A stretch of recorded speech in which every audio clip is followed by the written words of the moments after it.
y alabar su bendito nombre. Amén. Ya. Amén. Bien, voy a invitarles que abramos nuestras Biblias en el libro de Efesios, en el capítulo 3, mis queridos hermanos. El título de la enseñanza en esta tarde se llama Pablo, el prisionero, el pionero y el predicador. Andaba buscando 3 P's para que se acuerden. Prisionero, pionero y predicador. Dígalo conmigo. Prisionero, pionero y predicador. Amén. PPP. Y más Pablo, 4, ¿verdad? Amén. Hermano mío, usted se ha preguntado, ¿cómo es que un hombre tan grande usado por Dios, qué hizo Pablo para caer y estar en esa condición preso? Y es que nosotros debemos entender una cosa, mis queridos hermanos. Cuando uno conoce a Jesucristo, el rumbo de tu vida cambia por completo. Ya no comienzas a andar conforme a tus caminos y a tus propósitos. Ahora comienzas a andar conforme a los caminos y los propósitos de Dios. Y eso fue lo que cambió la vida de Pablo, de ser un perseguidor, asesino, que odiaba a los cristianos por seguir a Jesucristo, y él en su celo religioso metía a las cárceles hasta que el Señor lo confrontó, y la vida de Pablo nunca llegó a ser la misma, nunca fue igual. Hermano mío, eso es lo que hace Cristo con nosotros. Alabo y bendigo al Señor. Cuando Cristo vino a mi vida, yo no hallaba escape, sinceramente. Y era un jovencito, 11, 12 años. Y cuando Cristo entró a mi vida, pude experimentar algo maravilloso. Y a partir de ahí, yo nunca me imaginé que Dios tenía otros planes para mí. Y Él tiene otros planes para usted también. Y vamos a ver cómo Pablo, después de ser el perseguidor, se convierte en ser perseguido. Y quiero que me acompañe ahí en el libro de Efesios, si son tan amables, por favor, en el capítulo 3. Y mire cómo comienza. Solo vamos a leer el versículo 1. Dice Pablo: por esta causa, yo Pablo, prisionero de Cristo, por vosotros, los gentiles. Y me llama mucho la atención a la frase que dice, por esta causa. No es la primera vez que Pablo usa esa frase. Ya la había usado en el capítulo 1, el versículo 15, Pablo dice, por esta causa. Y luego, más adelante, en el capítulo 3 y en el versículo 14, Pablo vuelve a decir, por esta causa. O sea que Pablo, es muy interesante ponerle detalle a esas frases que son repetitivas, porque lo que está haciendo Pablo es un énfasis. Y él dice que por la causa de Cristo, él actúa y hace algunas cosas que tal vez no estaban en sus planes, pero sí en los planes de Dios. Y él dice aquí, yo, Pablo, prisionero de Cristo Jesús. Y es ahí donde yo quiero que entremos en tema y toquemos esos 3 puntos importantes para que aprendamos, hermano mío, cómo Dios estaba dirigiendo la vida de Pablo y cómo Dios dirige tu vida también. En primer lugar, hermanos, vemos a Pablo un prisionero de Jesucristo. Y vuelvo a la primera pregunta que les hice al principio. ¿Cómo un gran hombre que buscaba el bien, que predicaba el evangelio, llegó ahí a la cárcel? Es como que nosotros nos preguntáramos cómo nuestro Señor Jesucristo, después que trajo sanidad en sus alas, como decía Isaías, me encanta ese versículo, ¿verdad? Traía sanidad en él para nosotros, para el mundo, y nos trajo el evangelio y la salvación. ¿Cómo lo terminaron matando? ¿Verdad? Si eso hicieron con el maestro, ¿qué se puede hacer que se espere que hagan con sus discípulos? Si nuestro Señor murió, ¿qué esperamos nosotros? ¿Que el mundo te aplaude? Bueno, algunos se pueden alegrar, pero te voy a decir una cosa. Usted y yo no buscamos el aplauso del mundo. Usted y yo buscamos el agrado del Padre, ¿verdad? Y viene Pablo y dice, yo soy un prisionero, y se considera a sí mismo un prisionero de Jesucristo.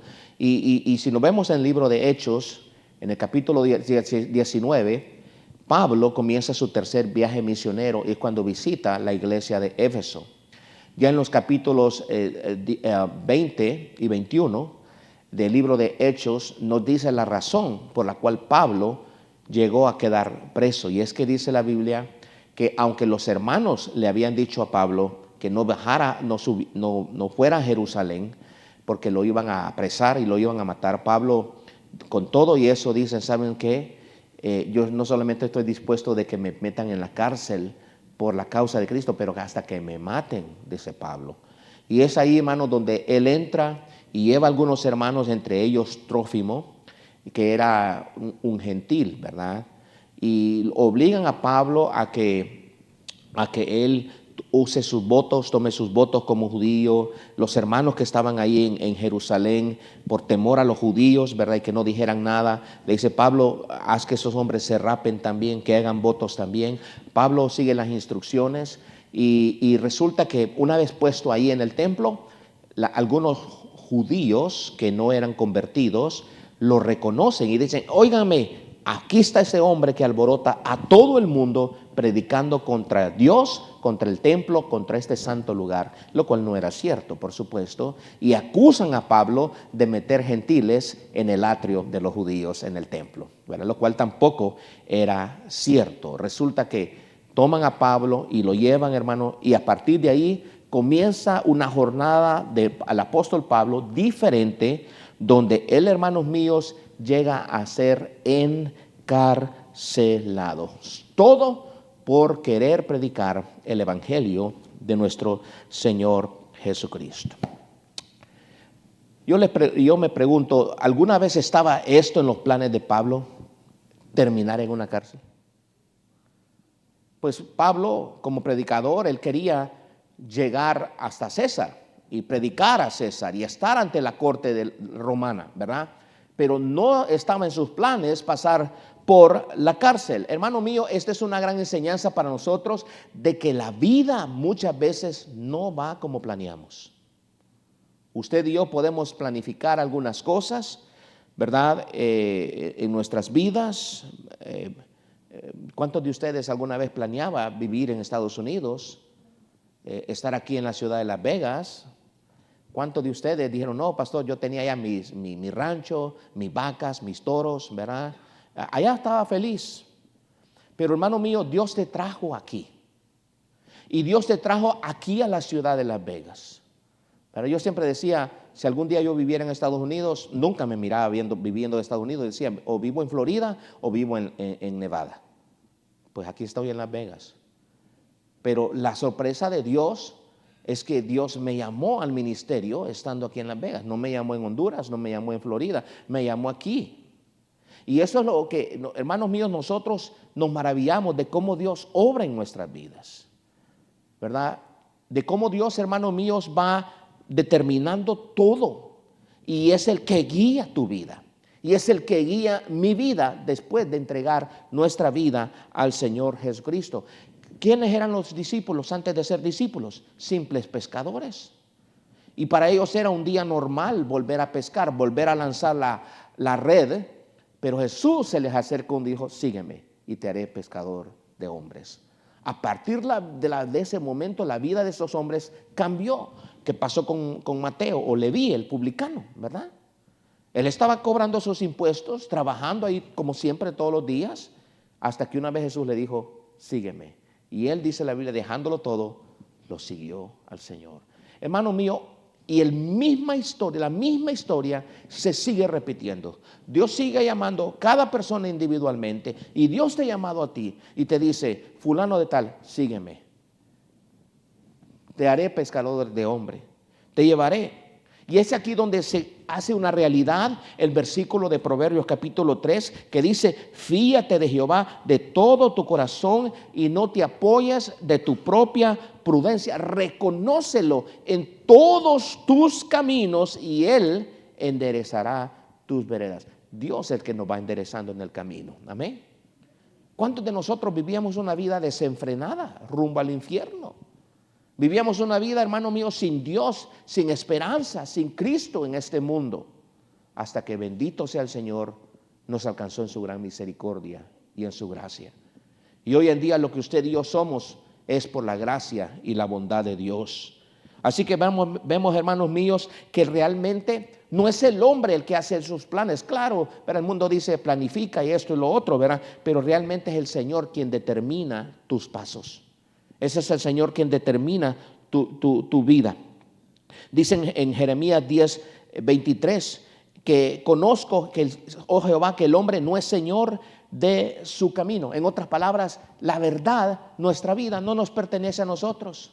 Por mucho que la gente pueda decir, no, esta es mi vida, esto es lo que yo quiero para mi vida. Te voy a decir una cosa. Puedes tener lo que tú quieras en tu vida, pero cuando el momento que Dios te llame y Dios te diga, hasta aquí llegaste, hasta aquí llegó. Por esa razón, como nuestra vida no depende de nosotros, sino que está en las manos de Dios, le pertenecemos a Él. ¿Creyentes o no creyentes? Y por eso, hermano mío, entendemos lo que Pablo nos está diciendo, que resulta que ahora en ser un seguidor de Jesucristo, ahora se convierte en un prisionero. Los judíos lo odiaban, ¿verdad? Lo perseguían. De hecho, los que más problemas le daban eran los judíos a Pablo, porque simplemente Dios cambió el corazón de este hombre. Y este hombre, después de ser un perseguidor, comenzó a amar a los gentiles también. Aquellos que eran, ¿se acuerdan lo que él decía el domingo pasado? Extranjeros, extraños, enemigos. Ahora Dios pone una carga en el corazón de él. Y Pablo dice, ahora yo soy apóstol a los gentiles. Y eso es lo que, hermanos míos, Pablo se da cuenta que hay un cambio en su corazón, ¿verdad? Y mire que él no solamente ahora como prisionero, se da cuenta la razón del cual Dios lo ha llamado y que está él en la prisión. Y mire que estando él en la prisión, ahora Pablo comienza a usar el tiempo para escribir ¿qué? Las cartas. Y empieza a escribir esa hermosa carta de Éfeso, la de Filipenses, ¿verdad? Y esas cartas, ¿cómo se llama? Carcelarias que le llamamos nosotros. Y no solamente eso, ahora Pablo tiene tiempo de escribir, ¿verdad? De mandar estas cartas que hoy en día son benditas y las tenemos con nosotros, pero ahí mismo en la cárcel Dios lo usa para seguir dando testimonio de Jesucristo. Y resulta que en Filipenses 4, versículo 22 dice, todos los santos le saludan, especialmente los de la casa de César. O sea, imagínense Pablo ahí en la cárcel y resulta que algunos soldados romanos también se convierten al Señor Jesucristo. Y resulta que ahora estos de la casa de César, ¿verdad? Pueden ser funcionarios romanos, soldados o quien sea. Ahora resulta que son hermanos en Cristo también. Hermano mío, esto es hermoso entender ese propósito de Dios para tu vida. Hermano mío, donde Dios te tiene exactamente donde Él quiere que estés. Dios te tiene, hermanos míos, para que tú le traigas gloria al Señor en tu vida. Así que prepárate.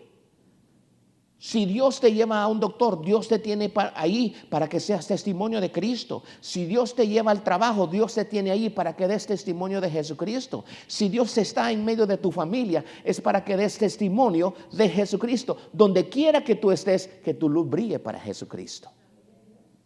Es lo que Pablo empieza a descubrir, hermanos míos, que Dios tiene justo donde te tiene justo donde Él quiere que estés. Y lo mejor que podemos aprender es, Señor, ¿cuál es tu voluntad al estar aquí donde yo estoy?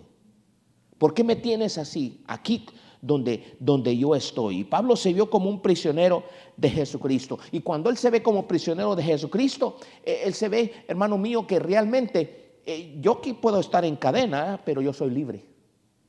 Puedo estar dentro de una prisión, pero no estoy preso. ¿Me entiende lo que le quiero decir? En la vida hay personas, hermanos míos, que siendo libres son presas de sí mismos. Son presas de sus propios vicios. Son presos de sus propias emociones. Son presas del pasado. Son presas de las circunstancias. Y se ven a sí mismos como víctimas todo el tiempo. ¿Por qué a mí? ¿Por qué a mí? ¿Por qué a mí? Están presos de sí mismos. Pero hermano mío, el que es de Jesucristo sabe que todo lo que ocurre en su vida ocurre de acuerdo a la voluntad de Dios, porque así son los planes de Dios. Los planes de Dios para nosotros son mejores y más excelentes que nuestros propios planes, que nuestros propios pensamientos. Y por esa razón, hermano mío, Pablo, como prisionero de Jesucristo, sabe que si está en la cárcel, aún así está bajo el control de Dios. No es que Dios se descuidó del apóstol. No es que Dios se olvidó de su siervo. Hermano mío, no es que Dios lo haya descuidado. Hermano mío, él sabe que Dios está en control de todo en su vida. Y Dios está en control de todo lo que te pase en tu vida. ¿Cuántos dicen amén? Dios está en control, hermano mío, de cada circunstancia de tu vida. Estés donde estés y estés como estés. Dile, Señor, alabo tu nombre porque tú tienes el control. Y eso es lo que el mundo no comprende. Que la Biblia dice, por ejemplo, en el libro de 2 Corintios 5, 7, por fe andamos, no por vistas. Eso quiere decir, hermanos míos, que nosotros, el cristiano, vive por lo que cree, no por lo que ve. Amén. El cristiano vive por lo que cree, no por lo que ve. Porque a veces, hermanos, lo que vemos no nos gusta. Lo que vemos no es muy agradable. Lo que vemos, hermanos míos, nos deprime. Lo que vemos, hermanos míos, nos puede causar temor. Pero el cristiano no vive por lo que ve, el cristiano vive por lo que cree. Por eso Pablo dijo, yo sé en quién he creído y es poderoso para guardar mi depósito para aquel día. Eso es la fe de un cristiano. Vive por lo que cree. Así que, hermanos míos, cuando tú la próxima vez observes todo lo que está pasando a tu alrededor, todas tus circunstancias, pregúntate, ¿está bajo el control de Dios? ¿Todavía tiene Dios el control de mi vida? ¿Todavía tiene Dios el control de mis circunstancias? Hermano mío, recuerda esto. Dios no solamente tiene control de tu vida, de tus circunstancias, Él tiene control del mundo entero. Esta semana hubieron bombas, hubieron guerras, ¿verdad? Y uno dice, ¡ay, ya viene la tercera guerra mundial! No te preocupes, Dios está en control. Y el cristiano no tiene temor de todas estas cosas, hermanos míos, porque Dios tiene control. Regocíjate, hermano. Si hoy en día te encuentras y miras a tu alrededor, tal vez no seas un prisionero como Pablo, estaba metido en una cárcel, pero ves que tu condición está muy mal. Solo di a tu corazón, Señor, voy a gozarme en medio de esa tribulación. Voy a gozarme en medio de esta circunstancia. Porque, hermano mío, es ahí cuando tú comprendes esta gran verdad, que, hermano mío, ya sea en los valles, en las montañas de tu vida, hermano mío, ya sea en los fracasos, o en las alegrías, o en las tristezas, o en el dolor, hermano mío, todo trabaja para tu bien. Todo trabaja para... Por favor, no pienses lo que el mundo está enseñando, ¿verdad? No, que es el karma, ¿verdad? Que te está pasando esas cosas, ¿verdad? No, que es un accidente. No, que es producto de la suerte. Hermano mío, en el cristiano no existe la suerte ni la coincidencia. Es Dios que está bajo el control de toda tu vida. Recuerde esto, tu vida, la mía, somos producto del amor de un Dios soberano que siempre está obrando, que siempre se está moviendo. Así que lo mejor que tú y yo podemos hacer siempre es darle honor y gloria al Señor por todas nuestras vidas. Amén. Por favor, hermano mío, mantén esa perspectiva. Acuérdate que cada quien a tu alrededor y en tu vida misma tiene que enfrentar sus propias situaciones, sus propios problemas, pero Dios está usando todo eso para atraer a esa persona a Jesucristo. Así que, hermanos míos, no te dejes, por favor, llenar de temor cuando venga una mala noticia a ti. Cuando escuches que algo está sucediendo con un familiar tuyo, no llenes de temor tu corazón. Recuérdate esto, Dios tiene el control. Amén. En vez de ser preso de tus circunstancias, sé prisionero de Jesucristo. Amén. Pablo lo dijo, Pablo, prisionero de Jesucristo. Ahora, quiero, hermanos míos, que veamos el segundo punto que tengo a partir del versículo 2.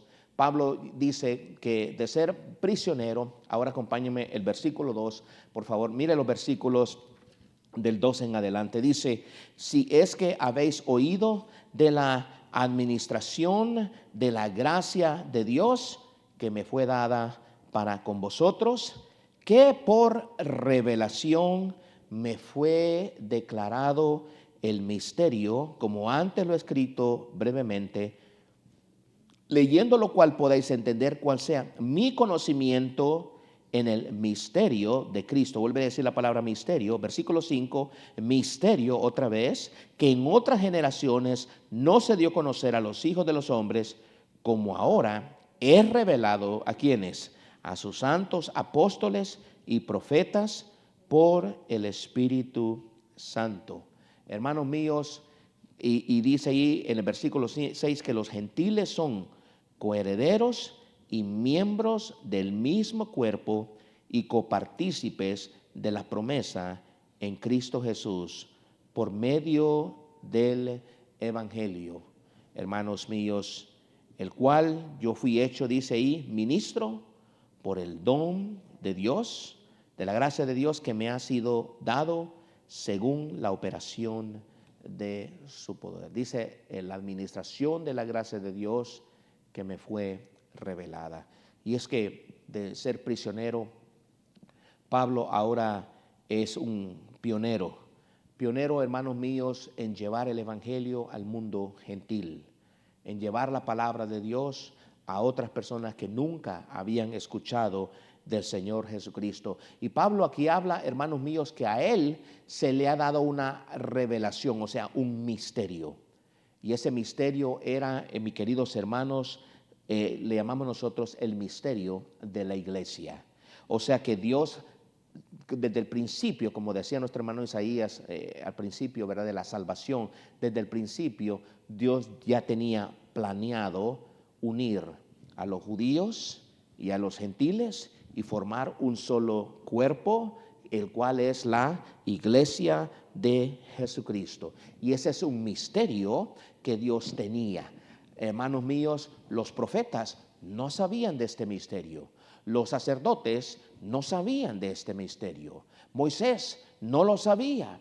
David no lo sabía. Daniel no lo sabía, hermanos míos. Y es que Dios decidió en su soberana voluntad, dice Pablo, Él se me ha dado este misterio y se me ha revelado este misterio, el cual, hermanos míos, dice, y fue dado por Dios escondido. No porque Dios lo quiso esconder, ¿verdad? Simplemente no era el tiempo en que ellos ni siquiera lo hubieran comprendido. Ese asunto, ¿verdad? Así que vemos nosotros, hermanos míos, el tiempo no era el momento adecuado. En nuestra vida, mientras caminamos con Dios, a veces, ¿verdad?, que nosotros enfrentamos ciertos misterios. A veces hay cosas que, hermanos míos, no entendemos, no comprendemos. Pero ¿sabe por qué? No porque Dios no quiera, es porque todavía no es el tiempo y el momento adecuado. Hay algunas cosas que los discípulos no entendían de nuestro Señor Jesucristo. Y Jesús le había dicho a los discípulos, lo que les digo ahorita, no lo entenderán ahorita, más lo entenderán después. Hermano mío, así es el crecimiento espiritual del cristiano. Hay algunas cosas, hermanos míos, que usted tal vez no entienda. Hay algunas cosas que usted no comprenda sobre su vida, sobre la palabra de Dios. Lo mejor que tú y yo podemos estar haciendo es seguir creciendo en la gracia y el conocimiento del Señor, para que a su debido tiempo, ya cuando sea el tiempo de Dios, tú recibas con más claramente lo que Dios tiene para tu vida. Amén. Y Pablo lo está diciendo, y luego dice ahí que ese misterio, aunque Dios ya lo había anunciado, ¿verdad? Todavía ellos no lo habían comprendido de esa manera. Por ejemplo, Dios le dijo a Abraham: en ti serán benditas todas las familias de la tierra. ¿Qué estaba pensando Dios cuando le dijo eso a Abraham? Abraham pensó: mi descendencia, va a ser un gran pueblo numeroso, van a vivir aquí en esta tierra, Dios me lo ha prometido. Eso es lo que Abraham vio. Pero lo que Dios estaba viendo era más que simplemente un pedazo de tierra para la descendencia de Abraham. Dios estaba viendo que a través de Abraham, de su simiente, de Israel, vendría el Mesías que traía salvación y bendición al mundo entero.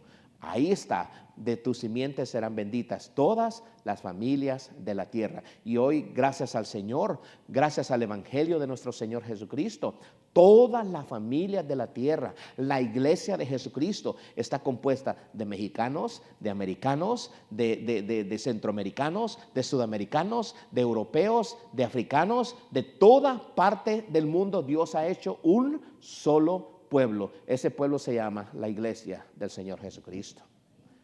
Y esa iglesia, hermanos míos, ha llevado bendición, porque por la bendición del justo las ciudades prosperan.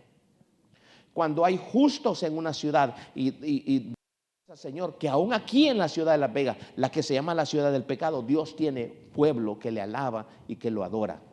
Y por esa bendición de los justos, la ciudad prospera también. Por eso no debemos de cesar de orar por nuestra ciudad. No debemos de cesar de orar por nuestras autoridades. No debemos de cesar de orar por nuestros países. Hermanos míos, porque cuando el pueblo de Dios ora, Dios se mueve. Si el pueblo de Dios desiste de orar, Dios no va a estar obrando. Que Dios nos libre de que la iglesia deje de interceder. Porque si deja de interceder, ¿sabe qué va a pasar? Ahí van a aparecer dictadores malvados. Ahí van a aparecer hombres malos que van a seguir poniendo leyes en contra de Dios, prohibiendo las iglesias y cosas como esas terribles, que ya es una realidad tristemente en muchos países alrededor del mundo. Que los cristianos no tienen esa libertad que usted y yo todavía gozamos y tenemos aquí en este gran país. Hermano mío, Dios revela esas cosas. Y Pablo lo dice ahí en el versículo 6, ¿verdad? Que los gentiles son coherederos y miembros del cuerpo. Y esto ya lo hemos hablado anteriormente. Y ahora resulta que como pueblo de Dios que somos, tenemos algo en común todos. Y es que ¿sabe qué es lo común entre usted y yo? ¿Sabe qué es lo común entre usted y yo? Nada. Venimos de diferentes países, diferentes tradiciones, diferentes culturas, diferentes lenguajes, bromas, tantas cosas que nos podrían separar, pero en Cristo eres mi hermano y mi hermana en el Señor. En Cristo somos uno, amén. Y como lo aprendimos el domingo pasado, todas esas barreras fueron rotas. Y eso es lo hermoso que Pablo está diciendo, que somos miembros, tenemos comunión los unos con los otros, hermanos míos, y por esa razón la iglesia del Señor debe de luchar siempre en mantenerse unida. Amén. Debe de mantenerse unida. Pablo lo dijo a los hermanos en Corinto: hablen una misma cosa, sean de un mismo sentir, sean de un mismo parecer. ¿Y sabe usted cómo podemos mantenernos unidos? Estando unidos. Amén. Estando unidos. Busque, por eso en la iglesia existen oportunidades todo el tiempo para estar unidos. En oración, estudios bíblicos, discipulados, servicios, jueves, domingo. Cualquier excusa es buena para que el pueblo de Dios esté unido. Amén. Cualquier excusa, una tacita de café. Imagínense, solo mira a su alrededor y dígale, ¿sabes qué, pastor? Yo no conozco al hermano Kevin, lo voy a invitar a una tacita de café esta semana. Kevin, te invito a una tacita de café. Amén. Aunque a él no le gusta mucho el café, pero el punto es ese, hermano mío, que nosotros seamos uno en el Señor, unidos en Cristo. Y Pablo dice en el versículo 7, del cual yo fui hecho ministro. Ahora, como pionero, viene él y dice, el Señor me llamó para ser un ministro. Ahora, la palabra ministro es la misma palabra que se usa para la palabra diácono, que quiere decir servidor. O sea que Pablo se vio a sí mismo como un ¿qué? Servidor del Señor Jesucristo. Ahora, nosotros sabemos lo que es la palabra servidor, amén. En inglés nosotros usamos la palabra server, ¿verdad? I'm a server. ¿Y qué hace el server en un restaurante? Recoge los platos, ¿verdad? Toma las órdenes, te trae las bebidas y ya cuando te vas recoge nuevamente los platos, limpia la mesa para el siguiente. Y los pobres servers ahí andan, ¿verdad? Con patines de un lado a otro, de una mesa a otra, sirviendo. Eso se llama un server, un servidor. ¿Qué hace Pablo? Y dice, bueno, yo soy un server, yo soy un servidor de Jesucristo. ¿Y para qué el Señor te salva a ti? Te salva, hermanos míos, no para que te sirvan, sino para que sirvas a otros. Tú y yo nos convertimos en servidores de Jesucristo. Usted dice, pastor, pero ¿qué de bueno tiene ser un servidor? Yo no quiero servidor, yo quiero que me sirvan, ¿verdad? Esa es la tendencia de nosotros. Pero es que el Señor Jesús nos está enseñando que hay mayor gozo y más propósito en la vida cuando tú sirves a que te sirvan. O sea que el mundo dice, agarra todo lo que puedes. Dios dice, da y suelta. El alma generosa será prosperada. El mundo te dice, pisotea al mundo y tú logras tus metas. El Señor dice, el que se humilla será exaltado. O sea que Dios tiene estándares muy diferentes a los estándares que el mundo tiene. Y así que, hermano mío, créeme esto, ser un servidor de Jesucristo es un gran privilegio, es un gran honor, es una gran bendición. Es cierto, Pablo era el apóstol del Señor Jesucristo, ¿verdad? Tal vez nosotros no seamos apóstoles, ni todos seamos pastores, ni todos seamos profetas, ni todos seamos, ¿cómo se llama? Predicadores o misioneros. Pero, hermanos míos, el punto es este, todos somos servidores de Jesucristo. Amén. Todos somos servidores de Jesucristo y somos servidores los unos a los otros. Pero lo hermoso es que en el versículo 7, Pablo dice que ese servicio al Señor no viene de sí mismo, sino que viene por el poder de Dios que actúa en él. Y eso es lo que te mueve a ti y a mí como cristianos. Lo que nos mueve a nosotros como cristianos, hermano mío, es más que un simple deseo que tú tengas. Es el poder de Cristo que te impulsa. Es el poder de Cristo que te lleva. Es el poder de Cristo que te capacita. Es el poder de Cristo el que hace de ti que tú le puedas servir eficazmente. Pablo en Colosenses capítulo 1 dice, luchando según la potencia de Él, la cual actúa poderosamente de mí. Quiere decir, hermano mío, esto es hermoso, que todo lo que tú tengas que emprender en tu vida, hazlo en el poder del Espíritu Santo. Hazlo en el poder de Dios. Tal vez tú digas, Señor, ¿qué puedo hacer por mi familia? ¿Qué puedo hacer por esto, por esto? Yo no tengo el poder, pero dame el poder, Señor. En tu nombre lo haré. Señor, solamente lléname del poder de tu Santo Espíritu. Y eso es lo que Dios quiere que cada uno de nosotros vivamos, siempre dependiendo del poder de Dios. Amén. Cuando tú sientas que tu matrimonio está a punto de explotar y ya no hay salida, que ya no puedes, hermanos míos, ve a la fuente de poder en tu vida. Ahí está el poder disponible para ti. No estás solo, está Cristo contigo y el poder de Dios para que tengas la victoria. Pablo dijo, actúa poderosamente en mí. Y claro, entonces viene Pablo, con razón dice, soy siervo, soy ministro a los gentiles. O sea, Él es el primero de los discípulos, de los apóstoles, llamado a evangelizar a los gentiles. Y por eso le puse la palabra pionero.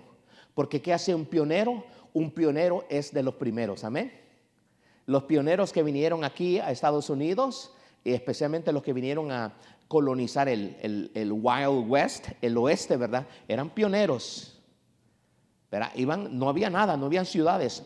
Entraban en medio de las montañas, de los bosques, enfrentando animales salvajes y lo que sea, pero para colonizar, para ellos eran los Pathfinder, los que abrían los caminos. Los pioneros son los primeros, hermanos míos. Tú eres un pionero. Tal vez en tu familia tú eres el primero que viene a Jesucristo. Y tú miras alrededor y nadie te acompaña a la iglesia. Tú vienes solo. Tú eres un pionero de Jesucristo. No digas yo soy el único que sigo a Cristo. Di yo soy el primero, porque después de mí van a venir otros en el nombre de Jesús. Cuando la salvación entró a tu vida, vino por medio de ti, y tú eres la luz para todos los demás en tu familia que no conocen de Jesucristo. Sé un pionero de Jesucristo. Sé el primero y deja que Dios te use en tu familia para que la obra de salvación continúe corriendo en tu esposo, en tu esposa, en tus hijos, en tu familia. No te des por vencido, sigue adelante. Porque Dios quiere usarte. Deja que Él te use con su poder. Tú eres el primero. Y quiero terminar con el último punto, hermanos míos, y es el que tenemos ahí. Pablo no solamente era un pionero, pero también Pablo era el predicador. Y nos dice, hermanos, en la palabra de Dios, en el versículo 8, y mire cómo Pablo se consideraba: a mí, que soy menos que el más pequeño de todos los santos, me fue dada esta gracia de ¿qué? De anunciar entre los gentiles el evangelio de las inescrutables riquezas de Cristo. Amén. Luego dice ahí también, hermanos míos, Pablo hablando de que a él se le había encomendado el predicar y anunciar. Y mire que él usa la palabra anunciar. ¿Y qué somos ustedes y yo? Somos portadores de buenas noticias. Amén. No somos un grupo de religiosos ahí que se reúnen, ¿verdad?, una vez al domingo secretamente. No, nosotros somos portadores de buenas noticias.